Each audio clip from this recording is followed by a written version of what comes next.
Today we're talking about 31 forever foods to stockpile that never expire. And before somebody gets smart in the comments, let me say this plain. When I say forever foods, I don't mean you throw a bag of rice in a hot garage, let the mice dance around it, and expect a miracle. No, ma'am. I mean foods that can sit on your shelf for years and years, some for decades, if you store them right. Dry, sealed up, away from heat, away from damp, and somewhere you actually check once in a while. Because a pantry ain't a museum. I learned that the hard way when pantry bugs got into my flour and cornmeal. Extra food in bad packaging is just an expensive lesson. That's why I like these foods. They don't need a freezer, electricity, or a weekly grocery run. They sit quietly until the day you need them. And when money gets tight, the power goes out, or the shelves look thin, these are the foods that help you still make supper. So let's count down 31 forever foods worth keeping on your shelf. Number 31, hard candy. Now I know what you're thinking. Granny Sue, candy? Really? But hear me out. Hard candy can sit in a sealed tin or jar for years if you keep the damp out. It doesn't usually go bad the way milk or meat goes bad. It just gets sticky, cloudy, or unpleasant when humidity gets to it. Is it a pantry foundation? No. Nobody is building supper out of butterscotch. But when the power has been out, everybody's tired, and the house feels a little too heavy, one peppermint or lemon drop can do more good than folks want to admit. Keep a small tin around. It takes up almost no space, and somebody will be glad it's there. Number 30, popcorn kernels. Popcorn kernels are easy to overlook, but I like having them on a pantry shelf. Keep them in a good jar or airtight container, and they'll sit there a long time without bothering anybody. After a while, some kernels may not pop like they used to, but that doesn't mean the whole jar is ruined. And don't leave them in that thin store bag with a clip on top. Pantry bugs love lazy storage. I learned that lesson with cornmeal, and I don't care to learn it twice. Popcorn is cheap, it fills a bowl fast, and you don't need a microwave. Just a pot, a lid, a little oil, and enough sense not to burn it. Number 29, green tea. Now, green tea is not going to fill your belly, I know that, but a warm cup can settle a person down, and sometimes that is worth making room for. Dry tea leaves can sit for years if you don't mistreat them. They may lose some flavor over time, but they are not going to spoil like fresh food. The main thing is, don't leave the box open beside the stove where steam and heat can wear it out. I like keeping tea in a tin or a jar with a good lid. It takes up almost no space, costs little if you buy plain tea, and when the house is quiet or the weather is acting ugly, that cup can feel like company. Number 28, instant coffee. Instant coffee has saved many a morning, and I don't care what the coffee snobs say. When things are normal, folks like to argue about fresh ground beans and fancy machines, but when the power is acting funny, the shelves are thin, or you just need something warm in your hands, instant coffee starts looking mighty good. Because it is already dried, it can last a long time if you keep damp air out. Once that powder clumps up and smells stale, you waited too long or stored it wrong. I keep one small jar for using and another put back unopened. It takes up almost no room, and sometimes a hot cup of coffee is the thing that helps you face the day. Number 27, pure cocoa powder. And I mean plain, unsweetened cocoa powder. Not hot cocoa mix, not Swiss Miss, not the kind with powdered milk and oils already added in. Just cocoa. That little can does more than people think. Stir it with sugar and powdered milk, and you've got hot cocoa. Add it to oatmeal, cookies, pancakes, or a quick little dessert when everybody is tired of the same plain food. It may lose some strength after a long time, but it does not spoil easy if you keep damp air out of it. I like cocoa because it lets you make something chocolate without needing fresh milk, eggs, or a trip to the store. That is useful. Number 26, dark chocolate. I would not build a pantry around dark chocolate, but I sure would not mind finding some in there. Go for the darker kind, 70% cacao or higher if you can. Milk chocolate and cream-filled candy do not hold up the same way, so I would not count those as long-term pantry food. Dark chocolate has more fat than cocoa powder, so no, it will not last as long as the dry stuff.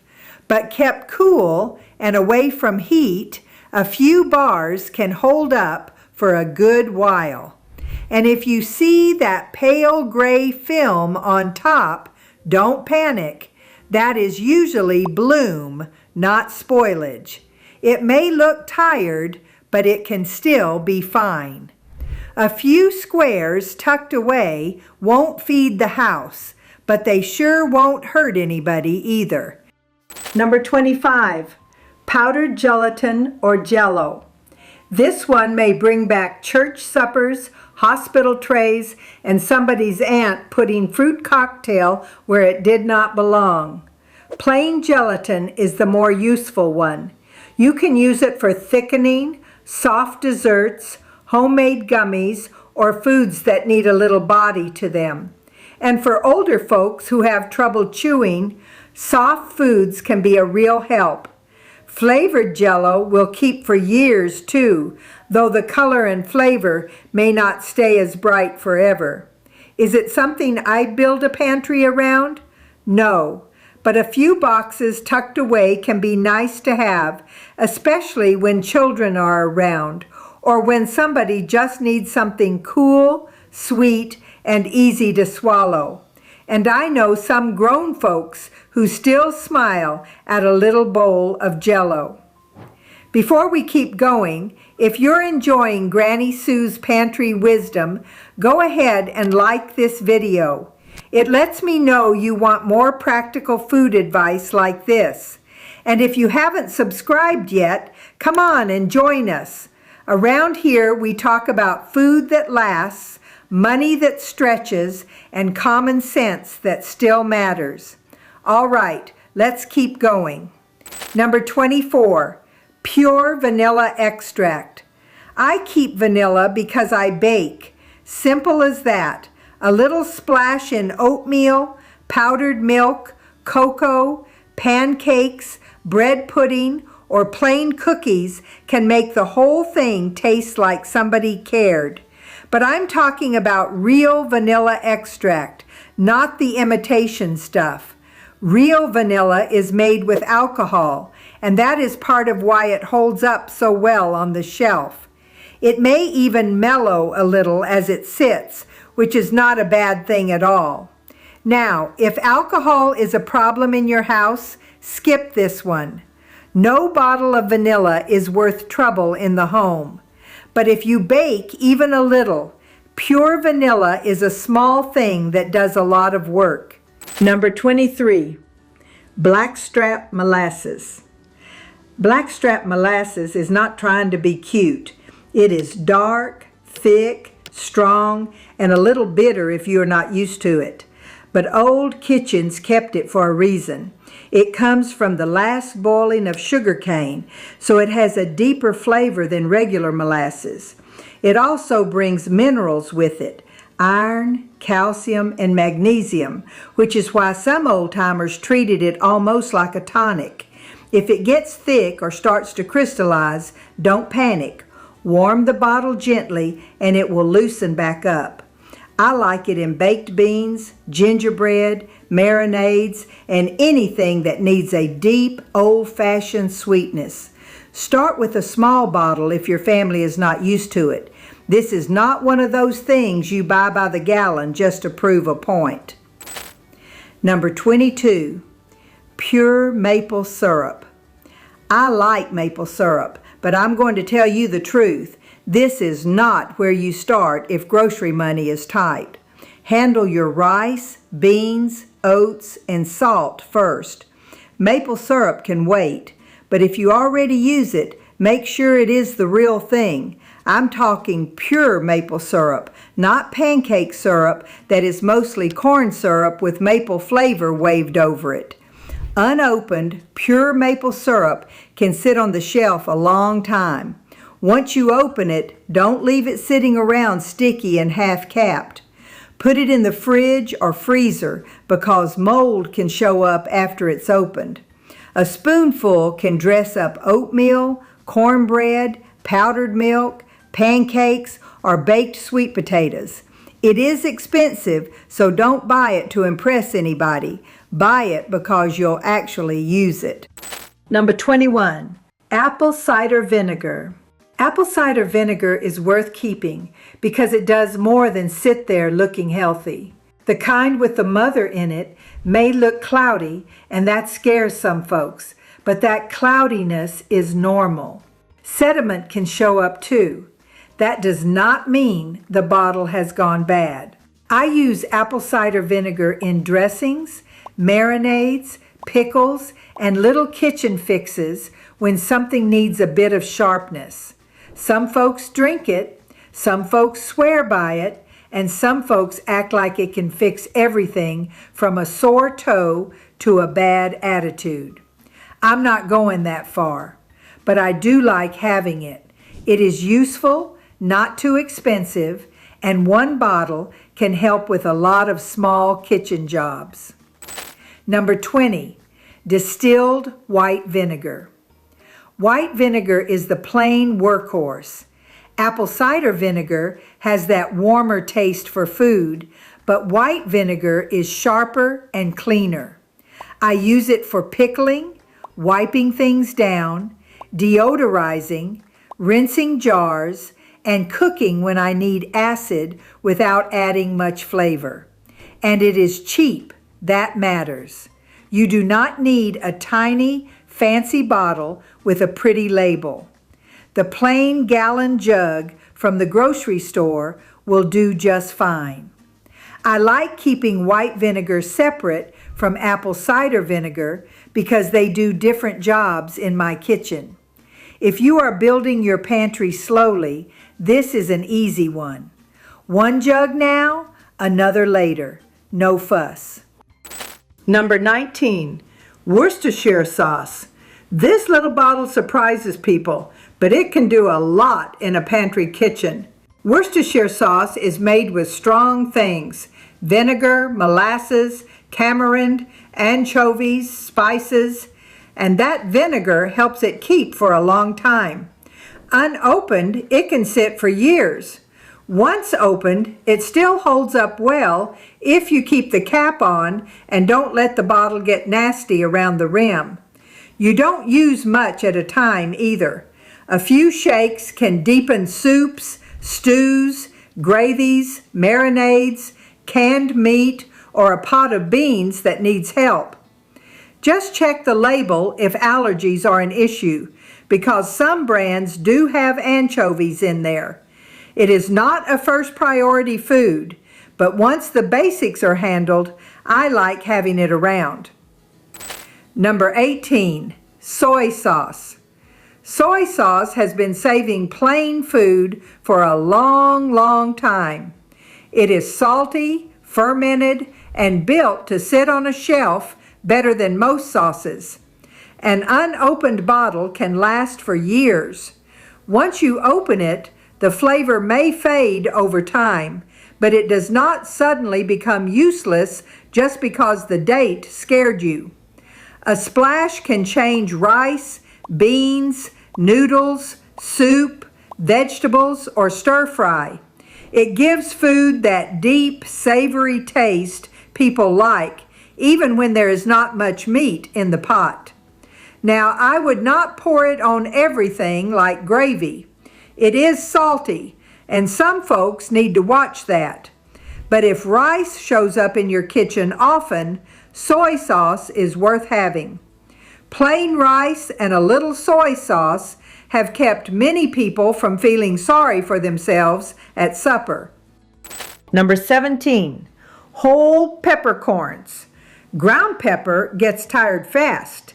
You open that little tin, it smells strong for a while, and then one day it is just dusty heat with no real flavor.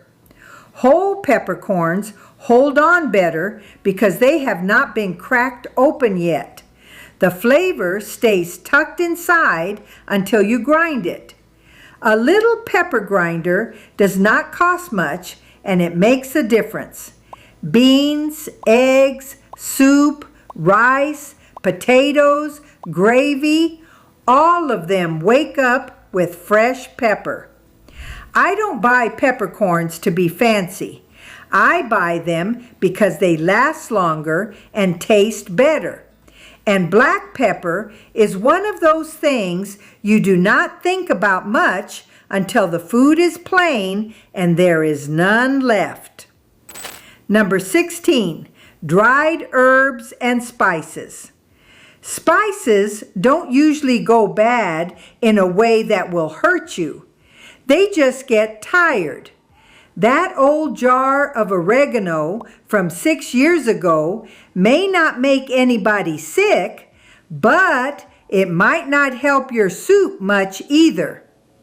Ground spices fade faster because more of them is exposed to air. Whole spices and dried leaves usually hold up better. And please, don't keep your good spices over the stove.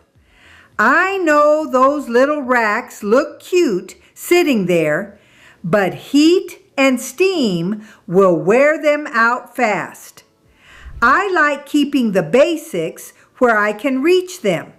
Garlic powder, onion powder, bay leaves, thyme, oregano, cinnamon, cumin, and whatever your family actually eats. Because when you are cooking beans, rice, lentils, potatoes, or pasta, a little seasoning is what keeps folks coming back to the table. Number 15, baking soda. Baking soda is a busy little box. Most folks know it for biscuits, pancakes, quick breads, and cookies. But it does more than help things rise. It can scrub a sink, freshen a fridge, knock down odors, and help clean little messes that don't need anything fancy. But here is the part people forget. An open box will pull smells and dampness from the air, and after a while it loses strength.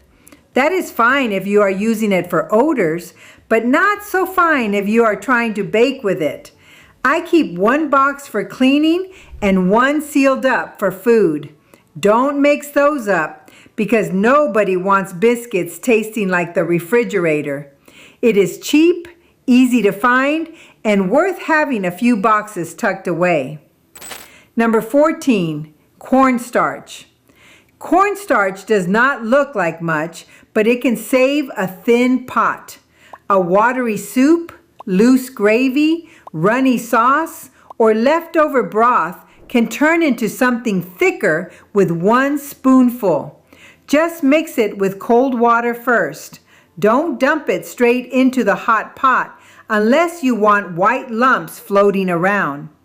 And that little cardboard box it comes in, I don't trust it once it's opened. I move mine into a jar with a good lid because pantry bugs don't need much of an invitation.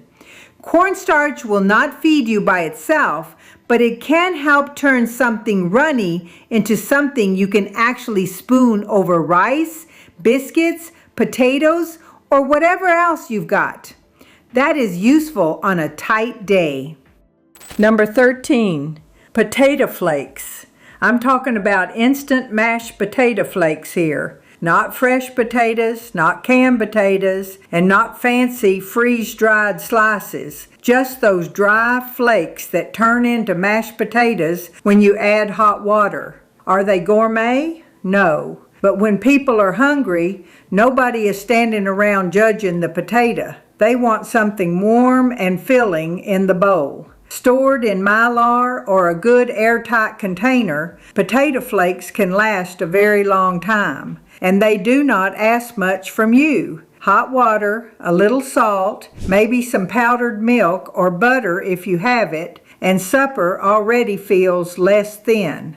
They also help thicken soups and stews when the pot is looking too watery. I like them because they are light, easy, and friendly to tired hands. Number 12, dry pasta. Dry pasta is easy to take for granted because most of us already have a box sitting somewhere.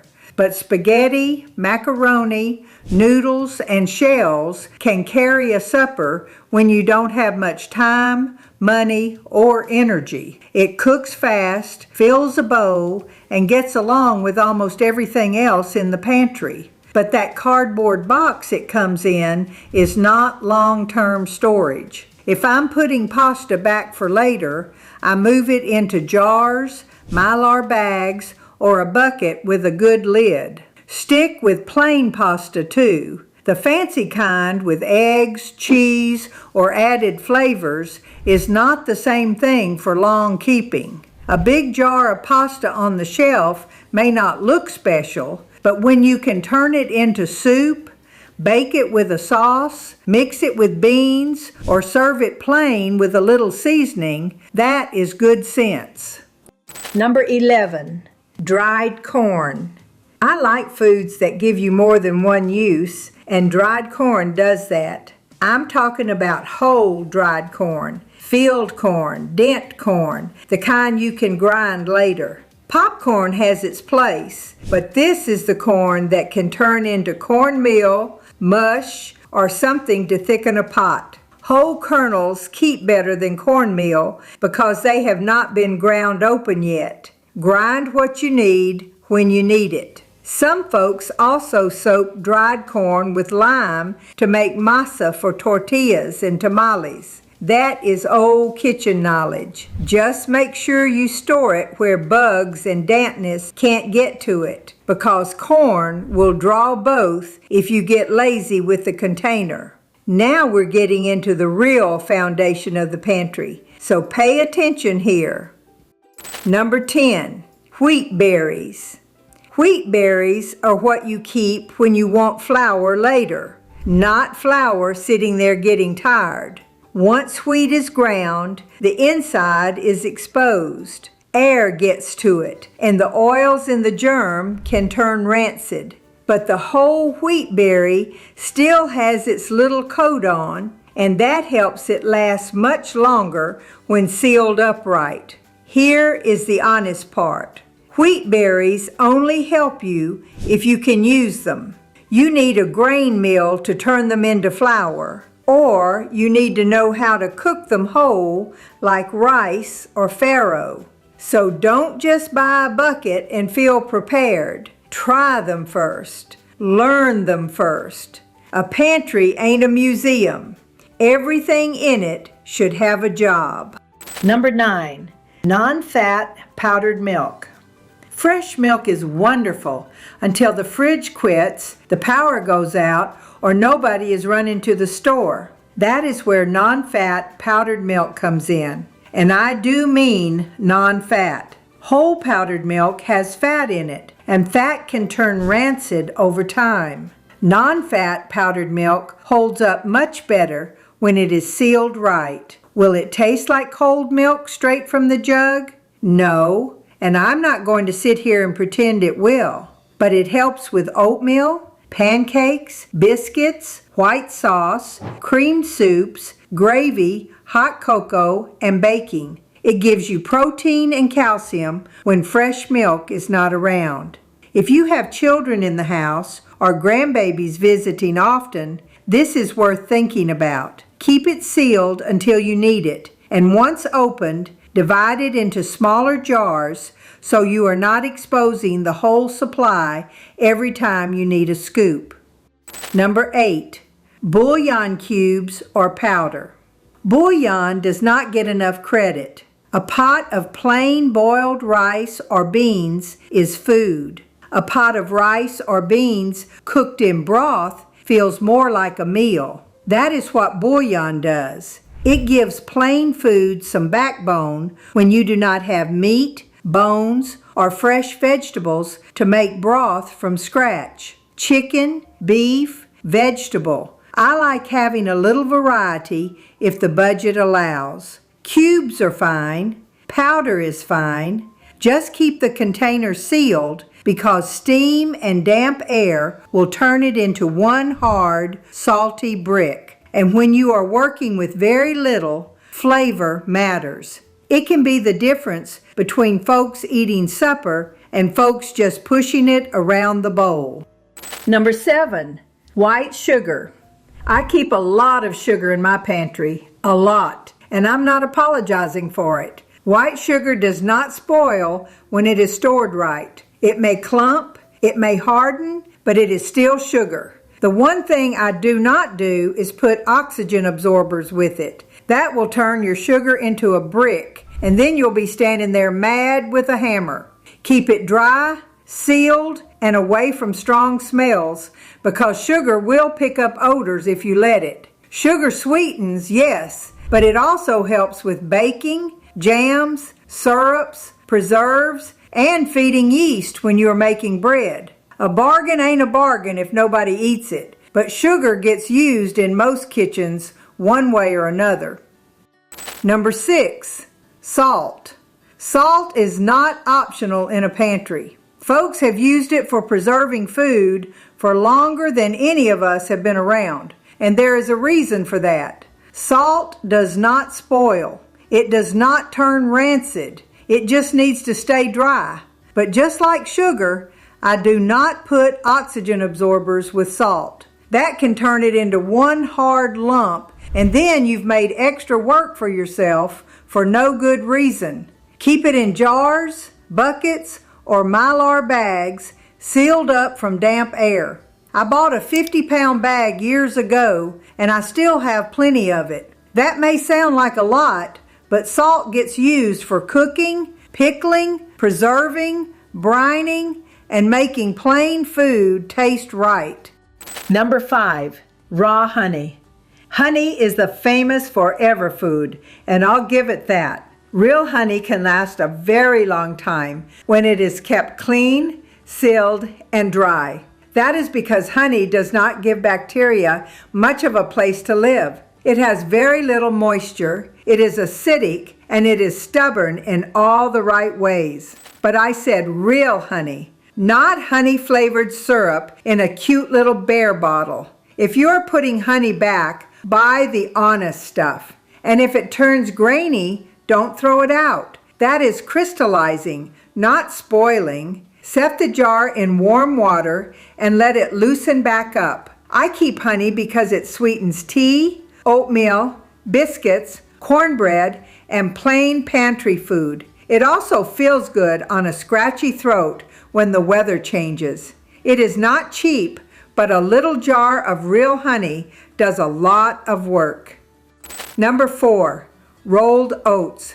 Oats are quiet food. They don't make a big show of themselves. They just sit on the shelf and wait. And when morning comes, they know what to do. Old-fashioned rolled oats are the ones I like, not those little flavored packets with too much sugar and not enough food. Plain oats give you more choices. You can make oatmeal, bake cookies, stretch ground meat, thicken soup, make oat flour, or stir them into bread. They are filling, cheap, easy to cook, and gentle on the stomach. And for seniors, that matters. Oats don't ask for much chewing, much money, or much fuss. Don't stockpile for an imaginary emergency family. Stockpile for the real people in your house who eat breakfast every morning. Number 3, dried lentils. Lentils do not get the respect they deserve. Unlike most dried beans, they don't need soaking overnight. Rinse them, cook them, and in about 20 to 30 minutes, you've got something warm and filling. Red lentils cook down soft and thick, which makes them good for soups. Green and brown lentils hold their shape better, so they work well in stews, rice dishes, and anything you want to stretch. They are cheap, full of protein and fiber, and they take on flavor beautifully. Add bouillon, onion powder, garlic, pepper, or whatever you have, and they'll make a meal out of almost nothing. Lentils have fed people on tight budgets for a long, long time. I would not leave them out. Number 2, dried beans. Beans have fed poor folks, working folks, church folks, and tired folks for generations. Pinto beans, black beans, navy beans, kidney beans, chickpeas, they all belong in a real pantry. They are filling, cheap, useful, and they can stretch a meal better than almost anything else. I will tell you honestly, older beans can get stubborn. If they have been sitting for years, they may need more soaking, more cooking, and more patience. A pressure cooker helps too, but that does not make them useless. It just means they have been waiting a while. Beans can become soup, chili, patties, refried beans, baked beans, or a thick pot to spoon over rice. A full bucket of beans may not look exciting, but it can carry a family through a lot. Number 1, white rice. Some folks may argue with me on this, and that is fine, but white rice belongs at the top, not brown rice. Brown rice has oils in the bran, and those oils can turn rancid much sooner. White rice has that bran removed, which makes it a much better grain for long-term storage. When sealed upright, white rice can sit for years and years without asking for anything. And rice stretches everything. Beans go further, lentils go further, soup gets thicker. Leftover meat can feed more mouths. Even plain rice with bouillon, pepper, and a little seasoning can get you through supper. It is not fancy food, but fancy is not what I'm looking for in a pantry. I want food that fills the bowl, feeds the family, and waits quietly until I need it. That is white rice. And there you have it, 31 forever foods worth keeping in your pantry. But don't just stack food and forget about it. A pantry ain't a museum. Buy what your family actually eats, store it right, and use it before it gets buried in the back corner. Start with the basics: rice, beans, lentils, oats, salt, and sugar. And if you want to stop wasting money at the grocery store, watch this next. 15 grocery items that are a complete waste of money. Only dumb people buy them.